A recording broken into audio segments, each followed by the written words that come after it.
ধৰি লওক আমি আপোনাক এটা কোঠাত আবদ্ধ কৰি থৈ দিলোঁ আৰু 5 দিনলৈ আপোনাৰ খাবলৈ একো নাই। যদি ভগৱান আপোনাৰ সন্মুখত আৱিৰ্ভাৱ হয়, আপুনি কি খুজিব? খাদ্য।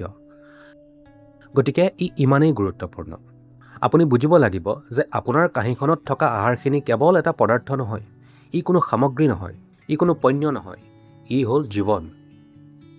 এইটো আপোনাৰ বাবে জীৱন গঢ়াৰ সমল, গতিকে আপুনি ইয়াক সেইদৰে ব্যৱহাৰ কৰা উচিত। এতিয়া যেতিয়া ই কাঁহীত থাকে, যেতিয়া ই তাত থাকে, ইয়াৰ কোনো মূল্য নাই। কিন্তু যি মুহূৰ্ততে আপুনি ইয়াক গ্ৰহণ কৰে আৰু ই আপোনাৰ তেজমঙহ হৈ পৰে, তেতিয়া হঠাতে ইয়াৰ মূল্য অপৰিসীম হৈ পৰে।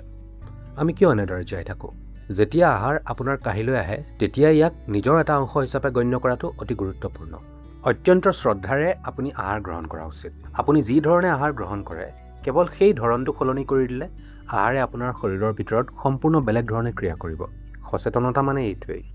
যদি মানুহে কয় আপোনাৰ সচেতনতাই আপোনাৰ জীৱনত কোনো প্ৰভাৱ নেপেলায়, কেৱল ৰাসায়নিক গঠনৰহে প্ৰভাৱ থাকে, তেন্তে মই তেওঁলোকৰ বাবে অতি দুখিত, কিয়নো জীৱনে এনেদৰে কাম নকৰে। মানৱ চেতনাই আমি স্পৰ্শ কৰা প্ৰতিটো বস্তুৰ ওপৰত এক গভীৰ প্ৰভাৱ পেলায়, বিশেষকৈ খাদ্যৰ ক্ষেত্ৰত, য'ত আমি অন্য এক জীৱনক নিজৰ অংশ কৰি লৈছোঁ। যেতিয়া আমি তেনে এক কাৰ্য কৰোঁ, তেতিয়া ইয়াক অত্যন্ত কৃতজ্ঞতা আৰু শ্ৰদ্ধাৰে গ্ৰহণ কৰাটো অতিশয় গুৰুত্বপূৰ্ণ।